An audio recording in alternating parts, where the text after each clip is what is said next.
Hello, I am doing a tour of what grows. Looking at my plants that I've planted and some of the stuff that I forage wildly. Here we have my basil.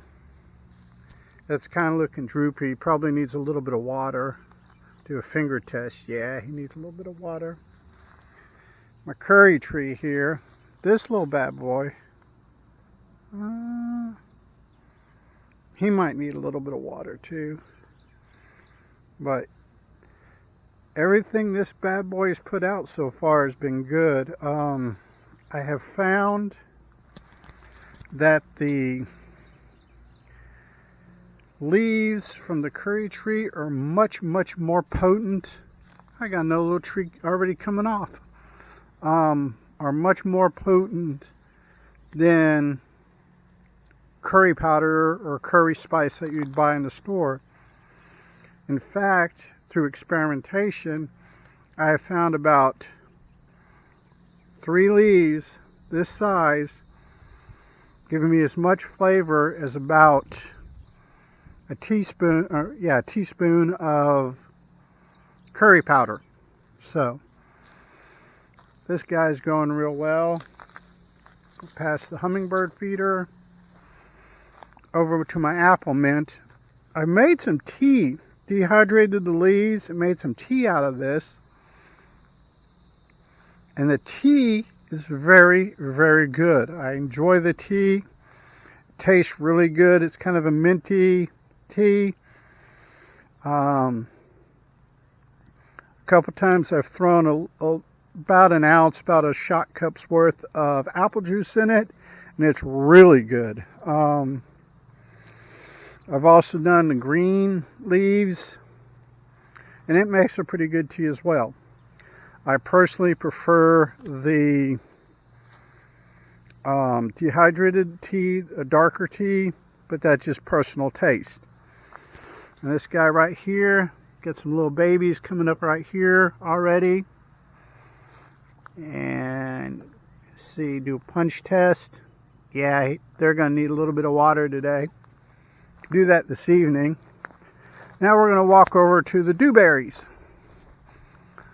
The only thing that the wife and I have done with the dewberries, we've woven the vines up through the fence and make like a trellis.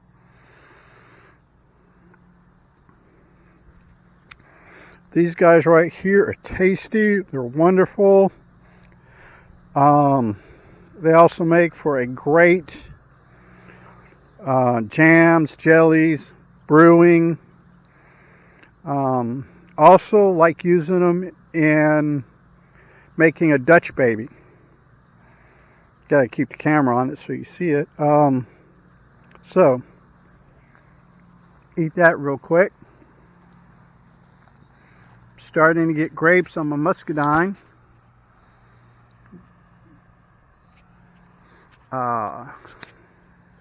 As you can see, that the dewberries are cohabitating very well with the muscadine.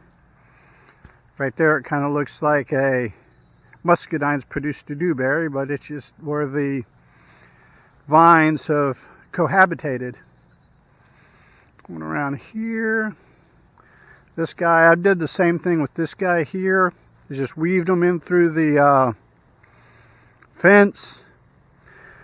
This fall, after growing season, I'm going to have to cut this dude back. He's kind of gotten a little bit crazy. So I'm going to pause the video and we're going to go over and check some other things out. Here we have our maypops. Flowers are closed right now. They usually open up in early evening and are pretty. I've also got some fruit coming along. These are really good snacks. I'm going to try to harvest enough to make maybe some jam and some jelly. See, you got some more buds coming up here. I really love these flowers. They're really pretty. I've taken some still photos and posted them, so they're pretty nice. There's just something about the shape and the way the maypop flowers form that I really, really like. Honeysuckles, or at least up here on my property, are out of season now, but we got the maypops coming in and they're really good. They are a cousin to the passion fruit, so they're in the same, believe them, they're the same species, different, I can't think of the word now, strain. That's right. I think they're a different strain of the same species. They may be two separate species within the same family, but I'm pretty sure they're different strains of the same species. Yeah, here's some. Yeah, you can see that on this fruit here. You can see the dead flower where it's been pollinated. Got a little fruit growing here, and now come over to our Crepe Myrtle here. He seems to be doing well. I call this Crepe Myrtle number 1, and he's doing well. Let me pause the video again, and we'll go check some other things out. Okay, here we got some mushrooms, and I really like my mushrooms. These are they're not poisonous, but they're usually they're not used as a food simply because they have no taste at all, or they have a bitter taste. To the best of my knowledge, you could eat them, but they're not suitable for the palate. They're just not real advantageous for our palate, a human palate. Though I like having the mushrooms simply because the mushrooms are the mycelium that produces the mushrooms help break down stuff in your soil that releases nutrients and stuff for other vegetation. Let me learn how to talk here. So yeah, mushrooms are a valuable part of the ecosystem. Okay, here we are at the French mulberry, or also known as the American beautyberry. They're starting to come in. There's still a lot more growing on them. These are a mid to late summer fruit, and I really enjoy them. They're a great source of hydration. They're good for making teas, tinctures, brewing, and many other things. I do really enjoy them. They're really good, and they're not really sweet, but there is kind of a hint of sweetness to them. I wouldn't go, like I said, I wouldn't go as far as to say they're sweet like, say, a dewberry or a blackberry or strawberry or anything, but at the same time, they're not tart. So yes, a lot of times when I'm mowing, I'll come past with the mower and get me a handful and eat them while I'm mowing. They're just a wonderful, wonderful little berry to have around. The plant grows fairly easily. It's almost a weed here on the property. Every year there's tons of them I have to cut out because they're growing in places I don't want them to. But overall, I think we're going to get some good berries this year from them. So let's hold on and we'll move to someplace else.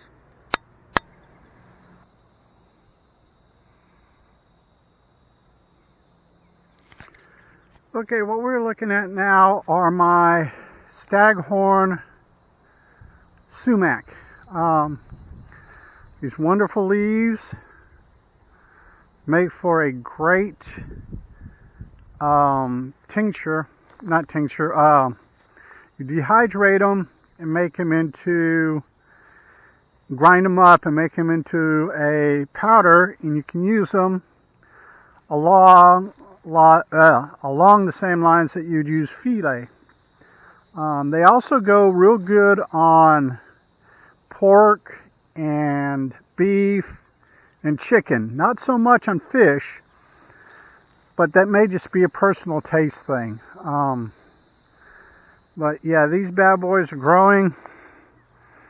These trees grow fairly fast. Last winter, these guys, this guy here, and this guy here, and this guy right here, were all about 18 inches tall. And they've taken off.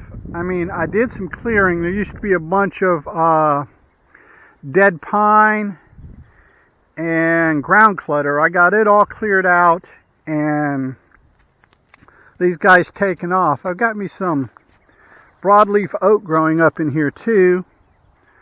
Oak leaves are a great source of tannic acid if you're doing dyeing or tanning and stuff like that. So a good broadleaf oak tree is a good thing to have around.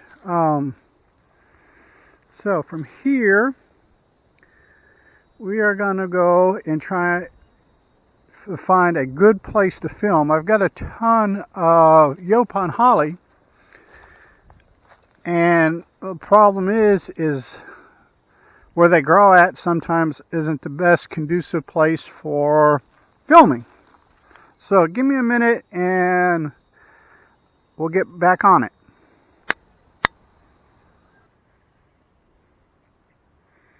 Okay, here is one of my Yopon, one of many Yopon hollies. You can see them all back through here.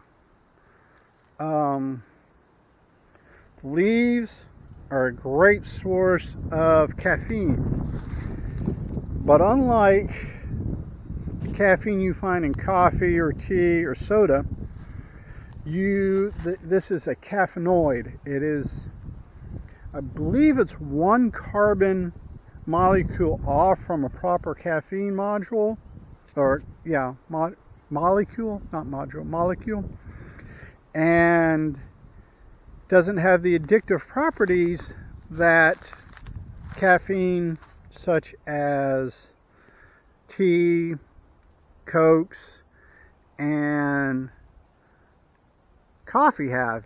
You can go with it and drink it and walk away from it and not have any of the ill headaches or anything you get from caffeine withdrawal. The berries on this plant can cause vomiting. So yeah, avoid eating the berries. The leaves are good, berries bad. Avoid the berries.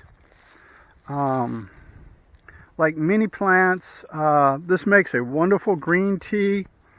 It also makes a wonderful dark tea. There's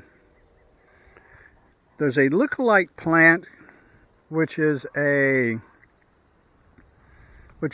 right now for some reason the name of it is escaping me. It's a Chinese plant. I'll think of it, and if I do think of it, I'll drop it in a pop-up on the video. But it looks almost like this, except where the leaves on this, if you can, I don't know if you can see it or not, but the leaves here are kind of jagged, plus they're kind of stair-stepped. You got 1 leaf, 2 leaf, 3 leaf, you know, they're kind of stair-stepped, whereas the Chinese plant the leaves are smooth on the edge, and the leaves are straight across, kind of like a ladder rung. So that is my Yopon holly, or one of many, or few of many Yopon hollies growing wild. Some more muscadine. I have more muscadine growing around here wild than I know what to do with. It's kind of crazy. If anyone wants to come up and try and transplant some of these muscadines, you are more than welcome, because they pop up all over my property. I've got all kinds of stuff, and another Yopon holly, some more muscadine, and chickens. These are the chickens. Looks like Mrs. One Eye, and Mrs. Whiteneck, Miss Two Eye, and Red being standoffish in the corner over here. So that about wraps it up on everything. Hope you enjoy the video. Until next time, peace.